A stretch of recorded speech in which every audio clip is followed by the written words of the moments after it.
This episode is brought to you by Lash Boss Retreats. Imagine going on a retreat where you are with other lash artists, eating amazing food, going on sightseeing tours, and learning more about your lash business through lash artistry workshops and business workshops, and obviously connecting with people who are in the same place as you. We're going to cities like Dubrovnik, Croatia, Zurich, Switzerland, Paris, France, the south of France, the Amalfi Coast in Italy. I am so excited to visit these places with a team of lash artists who are excited to grow and push themselves and just see the world. 2024, we went to London, Paris, Rome, and Santorini. And in 2025, we're going back to Paris, but also including some other cities as well. So these retreats are 4 days long. Everything is included inside of the retreat except for your flight, but we do arrange airport transfers. So you really just have to buy your flight, and from there, we'll pick you up from the airport and take you along the way through the itinerary, which is already decided for you. You don't have to think of anything. We even give you a packing list and just some tips for international travel. Tours, meals, and accommodations are all included in the price, and you can check out all of this and more at lashbossretreats.com.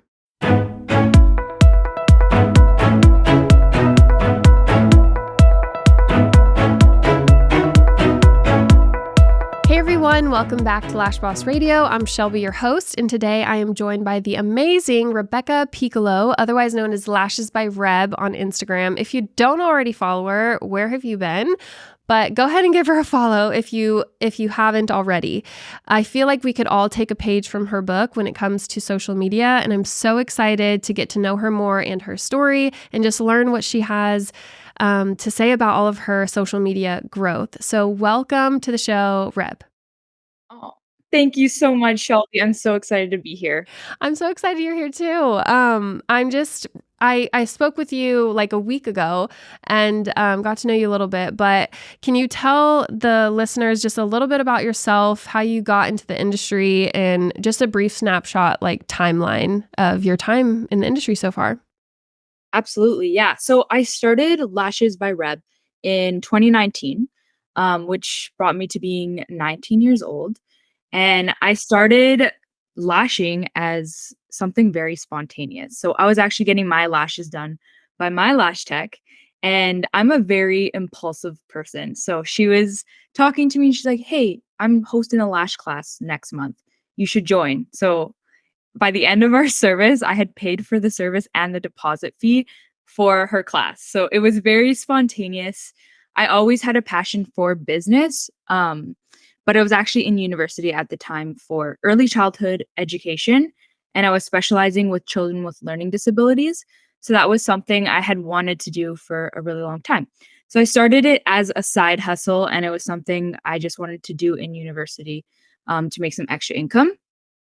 And then as time went on, I just became super passionate about the actual artistry of lashing and the flexibility. Something that caught my eye to lashing initially was just the schedule of it, which I think is very attractive to a lot of people. You can make your own schedule. It kind of feels like fun. You're with your friends, just lashing, whatnot. And then I finished my university degree, and halfway through my degree, I'd realized that after university, I didn't really want to utilize my degree. I just wanted to become a full-time lash technician. Um, and then it brings me to 2024. A lot happened in between 2019 to 2024. But I think 2023 was really the year that I focused on lashing. I told myself after I graduated that I'm going to give myself 1 year to prove to myself that I can make something of this. Um, Although it was a lot of pressure, it's what got me to where I am now. So you were just focusing more on like your skill set versus social media at this point, right? Or both at the same time? Yeah, so I up until 2023 January, so that's when I had graduated university, and I view this time in my life as such a like pivotal time because that was the year when or the date, literally January 1st, 2023, when I started posting on social media. I started taking my business seriously, scheming, everything. And prior to that, I had less than 1,000 followers on Instagram. So within like a year and a half, I grew I'm almost at 60K, so I grew about to that That's right now. amazing. That's incredible. I Thank you. I noticed that actually in the last, like, few months, you've even doubled. So, like, I wanna say it was 3 months ago or 6 months ago, you were at half at what you are now, and so it's just exponentially growing, actually. Thank you so much. Yeah, the past 3 months have been really great for the algorithm. So, That yeah. no, it's incredible. So do you have a strategy when it comes to social media? I know you post a few times a day, but do you batch out your content, or are you kind of just getting inspired and creating in the moment, posting in the moment, or like do you have a lot of content lined up? Walk me through your process a little. For sure. Yeah, that's such a great question. I think it took a lot of trial and error to find something that works for me. But for me, I block off Mondays for like my content day. So I'll bulk prep for the week. I don't prefer to do anything more than that just because I find I really want to like study what's trending for the week. And I get more creative that way, just kind of blocking off a day. But essentially, what I like to do is I have a notes file like on my phone, like the notes app, and I'll just write down hooks that I like. So something I like to focus on more is the actual structure of the video. So having something kind of like hook attention and then following it with like a body backing up my hook and then concluding it with some sort of call to action. That's moreover what I like to follow. And then the quantity of it. When I saw a lot of growth, I was posting about 2 to 3 times a day. I'm not sure if that's the best way to do it. I know you can go more the quality version, but that's just what worked for me. I noticed you also do something that's more of like your little signature where you have what are those called? Like eye pillows almost. Yeah, like a sleep mask. And you have that on your forehead in a lot of your videos. And um what made you decide to do that? Oh my goodness, it's actually such a funny story, but, I actually had a sty. So on my eye, I had a sty, and I couldn't wear any, like, makeup on that eye, so initially, I wanted to put on the mask when I was filming content, almost like a pirate, like, just Mm. on one of my eyes. I ended up just filming another day when I didn't have such a big sty, but that's how it started, and then I was like, "Ooh, I like this. I sell these sleeping masks. I wear them every night. I'm gonna make this kind of like a stamp for myself." So, I started recently doing that, I wanna say in February.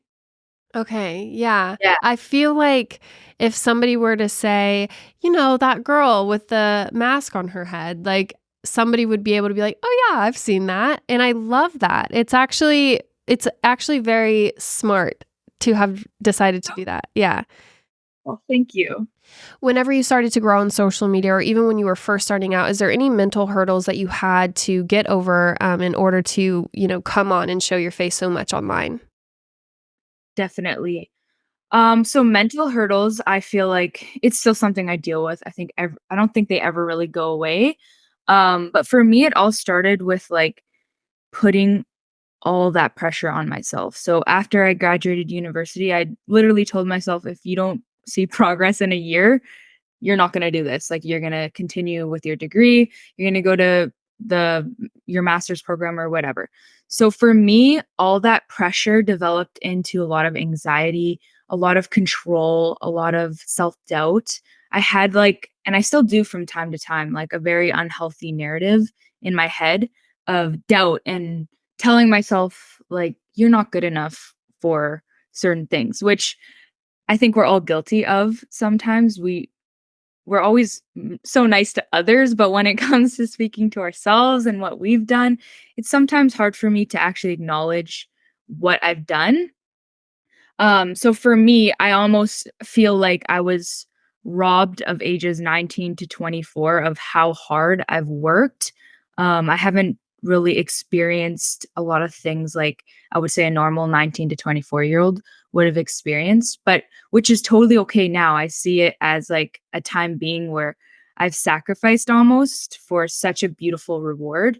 But for me, it's a lot to do with self-esteem and just like the way I view myself, because I see Lashes by Reb not as like a business. I see it as an extended version of myself Mhm. and a part of my identity. So if someone leaves like a mean comment or something like that on my account, it'll really hurt my feelings. Although I think all of us can kind of Oh, yeah. relate to Oh, that. yeah. What do you do when that happens? Do you respond? Who do you seek out whenever your feelings are hurt or when you're having a day that you're struggling? How do you cope with that? That's a really good question. So if it's like the example of someone commenting something rude, I've realized that the best thing to do for me might be controversial, but is to just block the individual. Because oftentimes, like, it's only if that's like an appropriate thing to do in the circumstance. Like, if it's a straight hate comment and they're saying something just rude with no productive outcome of the conversation, for me, I view it as I don't want this bad energy on my profile. This is something I've dedicated my whole life to. I don't want negativity surrounded by it or people viewing it with bad energy. Mhm. So for me, that's what works for me. It makes me sleep at night. Um, but as for like seeking help, I really rely on my mom, my boyfriend, my family. I'm really close with them. So they've been like nothing but unconditional support for me. So that's my support system. And yeah, that's kind of what I do it for that situation. Yeah, you kinda have to talk to the people that know you and can help bring you out of that state, just as, you probably would do the same for them. For sure. Exactly. Whenever you get mean comments, is it usually people outside of the industry, or is it people sometimes in the lash industry that are, like, disagreeing with something you're saying? Mm, I haven't really, like, fortunately had too many trolls, especially within the industry. I find, like, I've had a really good experience with our industry. I've had nothing but, like, kind people for the most part to me. Good. Definitely had, like, a few, but for the most part, it's usually, like, trolls that Mhm. it's always the people that have, like, these cat profiles. I don't know if you've Yeah. ever seen. Oh, yeah. Yeah. Yeah. I feel like I don't get a ton of that either, but, I feel like I would handle it in the same way as you, just, like, get off my page and never come Yeah. back, you know? But I definitely don't post as much as you do, and so I can't imagine, like, with the reach that you get, sometimes it might reach people that don't know you that well and don't know our industry at all and maybe just have something ugly to say. One of the things that you have niched down on is mapping and specifically asymmetry mapping. Tell me about that and why you're so interested in that topic specifically. Yeah, great question. So for me, it all started with kind of like self-discovery. So I would get my lashes done, and sometimes I would love them, and sometimes I wouldn't love them too much. And for me, I was just trying to recognize patterns. Like, how come this time my eyes kind of look like they're drooping a bit on the outer corners, and how come this time I look like I have that snatched, lifted appearance? I was trying to see maybe it's a curl pattern, a cell pattern, something like that. And the way that my brain works is it's very like it's very formula oriented. So even in like high school, for example, I would in art class, like something that's not even math, I would be like, red plus blue equals green to like help me remember. So for me, I started to recognize so many patterns of like the way the face works, basically. Like this eye plane plus this eye set plus this eye shape equals this lash design. So for me, I made this cheat sheet or formula sheet of all the possible different outcomes um, on the human face of like what it could result in lash language. So for me, I was referring to this sheet with my clients and I was like, oh, okay, this will be perfect for this set. And I would explain it to them and kind of feed off of that. And then I started to just create this manual called the Symmetry Lash Extension Guide. So for me, that was moreover recognizing the basic eye characteristics plus face characteristics, equaling that into outcomes of lash designs. So that's just moreover the way my brain works. It's very like automated and like numerical. It's Mhm. very um for me to understand. Yeah, so you kind of wanted to create something where it's more like a you can plug in and get an answer versus people having to, like, do the equation in their head each time. Exactly. Yeah, exactly. So it was something first for me to help recognizing outcomes and then seeing the happiness like within my clients alone first, seeing like, oh, this made them really happy. They actually really enjoy their lashes. It's custom to them. It's way harder for them not to like them because it was more over changing my mindset of like from taking to giving. So I just wanted to like give my clients the best experience and most customized experience for them. Yeah. So that's for the symmetry lash extension guide. But actually, I don't know if the podcast will be released, but May 17th, it'll be this Friday. I'm releasing the asymmetrical lash extension guide. So this is almost essentially, I would say, like part two. And it's even more detailed than the symmetrical lash extension guide. So it's for the cases of like things that aren't symmetrical. So what do you do in a case where a client has like two different eye shapes or two different eye planes? How do you like balance that with symmetry with lashes? So that's what I'm releasing. I've been working on that for like a year and a half, Wow. uh, and that'll be released on Friday. Wow, that's awesome. And so, sorry if you said this, but did you No. say it was like a course or an ebook type of thing? Yeah, so the symmetry extension guide is an ebook and you can get the course. Got it. So the ebook is essentially like the textbook of the course, and then the course has the video modules, certification, and then the same will be for the asymmetrical lash extension guide. Amazing. Where can they find that? Do they reach out through Instagram or do you have a website where they can purchase? Yeah, so I have a website. It's also linked in my Instagram bio, but it's lashesbyreb.shop. And then it's just under my online courses Amazing. section. Amazing. I was going to ask you, so let's say you essentially have your idea of what should go on someone's face, and you're like, Mhm. this is going to work great for you, but they disagree or they're specifically asking for something else. How would you approach that or word that to the client? That's such a good question.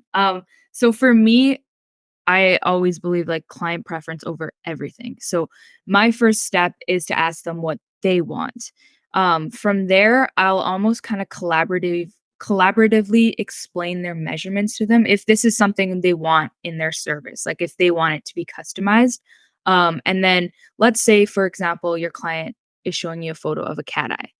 Um, and you take their measurements and you notice that their eye planes are even, so they're not like upturned or turning up on the outer corners. um you could show them a mock cat eye or like a kitten eye design and tell them it'll look just like the photo you're showing me, but it won't droop your eyes. So I try to find some sort of middle ground, but at the end of the day, whatever they want I will deliver because I want to serve them. Mm-hmm. Yeah, I think sometimes people, when they ask for something, an artist might feel like, okay, I have to do this to make them happy, but that it could be a collaboration where you're saying, yeah, we can do this. We can make a little bit of adjustments in these areas so that it won't do this instead of this is what you're probably wanting. And the client will end up being happy because they don't actually know sometimes that they're asking for something that may not be the most flattering look for them. And they might end up wanting something or liking something better. They just didn't realize that. But at the same time, it's something that you have to communicate, right? You don't just say, I know best and I'm just going to do it type thing. Absolutely. Yeah. 100%. Like the client is you're serving your client, right? So you always want to make sure the highest priority is that they're happy with the outcome of your art, basically. So, Exactly. Totally agree. When it comes to styling a client's eye and trying to find symmetry when there is asymmetry present, what are some of the biggest mistakes that can happen? ooh, that's a really good question. So I think the most common mistake I see is improperly measuring. So sometimes it's really easy to do, but just taking the wrong measurements. And this often happens if you're taking a photo of your client and maybe they're looking in the wrong direction or they're smiling, just because our facial muscles will manipulate our eye features and make them look different than how they are relaxed. So that could be a factor, just measuring incorrectly. Another thing could be not measuring with the client's eyes open. um, so I used to do this all the time. So I used to just measure on the iPad and the eyes shift from being open to closed. So sometimes I would get a different outcome than I thought I would get. And I'd be like, what? I thought I was doing a doll eye. It's looking a little catty. So that's what I usually see. Um, but it's all normal. They're all great mistakes to make. So then you can learn from them. Let's say the artist is with the client and they do have their eyes open and they're like, "Oh no, like I didn't intend for it to look like this." What should the artist say in that moment for the client to come back next time and still be willing to come back? Oh, that's a super great question. So, transparency is the biggest thing. Like, I like to speak to my clients like we're collaboratively forming art on their face. So, like, if I were to just lecture them and be like, no, like, this is just how it looks, this is your eye shape, and there's nothing I can do about it, they're likely not going to come back and have that trust in you. So I would just own up to it and be like, you know what? Like, I intended for this to look differently. Like, for me personally, I would compensate them in some sort of way. Maybe that looks like comping the set, giving them a free fill, whatever that kind of looks like. Totally up to how you want to run your business. But for me, I want to ask them, like, how do you think? Like, how do you feel about these lashes? I want to hear their honest opinion with them not feeling guilty about hurting my feelings or anything. Just, I want them to be bare and honest with me so we can fix it. We can maintain our relationship and just look at lashes as a working process because it usually doesn't happen right on the first day, right? It's trial and error and figuring out what you like to get. Mhm. I always would say, like, don't lead the client. So don't say the whole time you're doing the set, "You're gonna love this so much," or "This is the best set ever," because then when they open, they're not gonna actually tell you what they think, and so it's better to be neutral so you do hear the honest feedback Mhm. because it shouldn't hurt our feelings if they wanna change something to the style. We know that we're good artists, it's just sometimes style-wise, we could change it up. For sure. That's actually such a good point because I'm guilty of it. I get so excited sometimes when I'm lashing. I'm like, "Oh my gosh, this is gonna look great." But yeah, that's actually a tip I could take. Yeah, 'Cause because how many times have you gotten your nails or hair done and you're like, "It's perfect," and then you're like, "It's not Right. though," you know? So, that's what I think about is just all those times that I didn't have the confidence to say to whoever was working on me that I wanted something different because I just didn't wanna hurt their feelings, which I should have been honest, but it happens. That's such a good point. Yeah, I agree.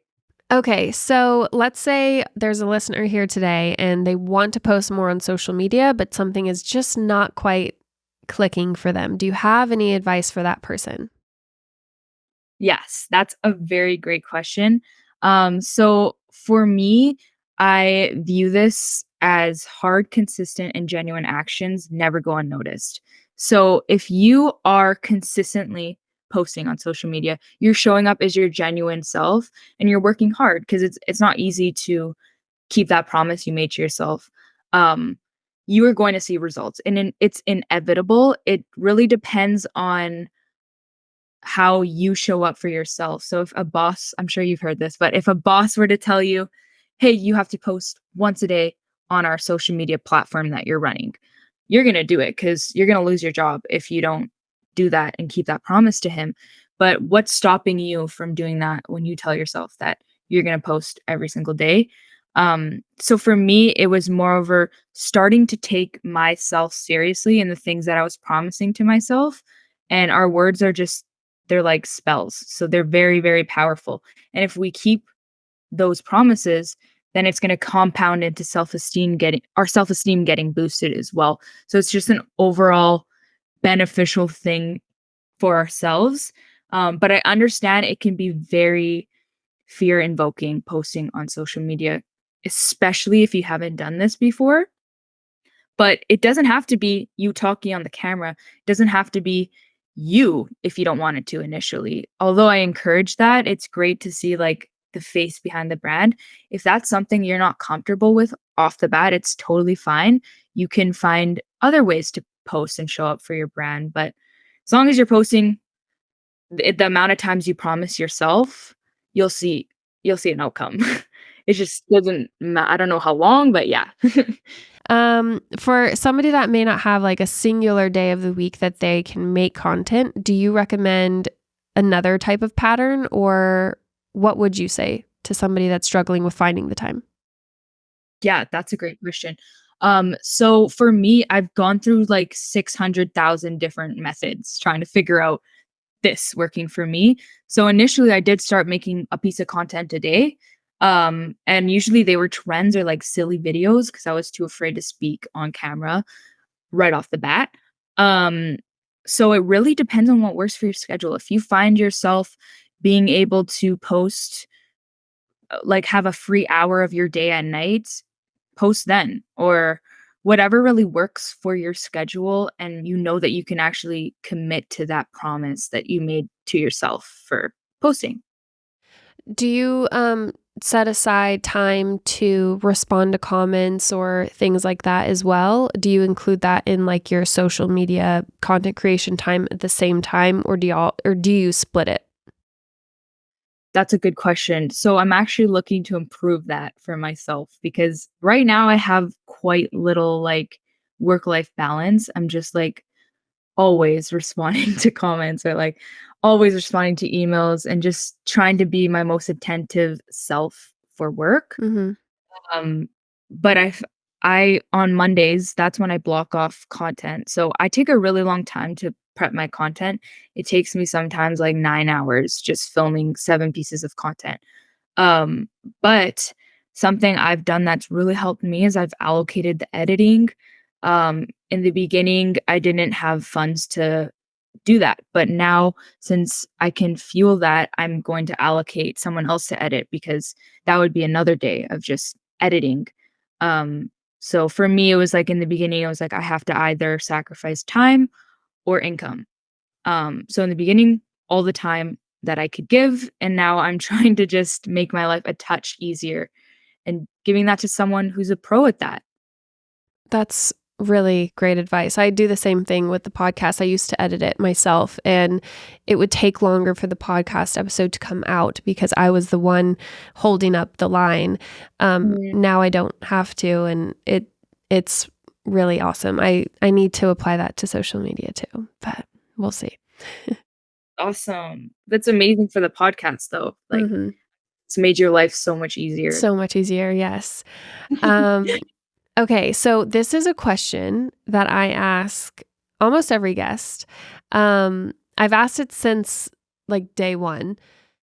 So this question is kind of it's a cool one, but some people take it the wrong way. So what is your favorite failure? So this is just meaning a time you felt like you failed in the moment and then it ended up actually not being a failure. So I'm not saying any of it was a failure, but it could have felt like that in the moment.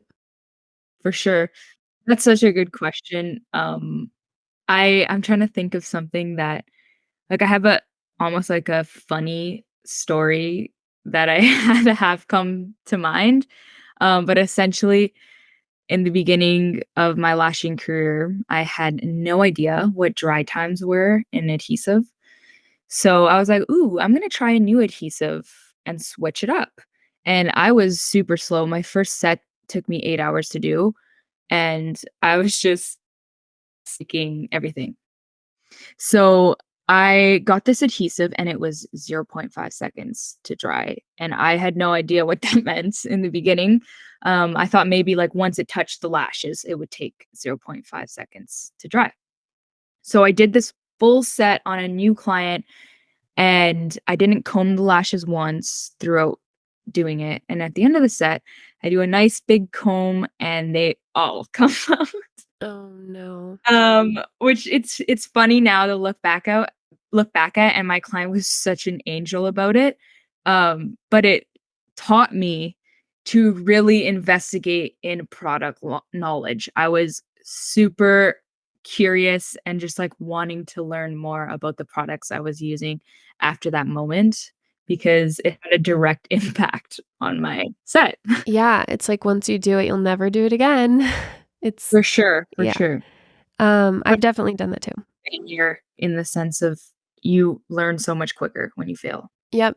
Yeah, mistakes are the biggest teacher, honestly. Somebody could tell you something and it'll go in one ear and out the other, but if you make the mistake yourself and have to face the consequences of having to tell the client and like all your beautiful work that you just did is gone, you'll never make that mistake again. Mhm. Um, So yeah, I love that. That's actually a really good one. All right, well, we covered so much today, and I just want to thank you so much for coming on the show. Tell us one more time where we can reach you on Instagram and shop your courses. For sure. So our Instagram is at lashesbyreb_. And then you could shop our courses at lashesbyreb.shop. Amazing. Thank you so much for coming on. Thank you so much for having me. Such an amazing experience. Of course.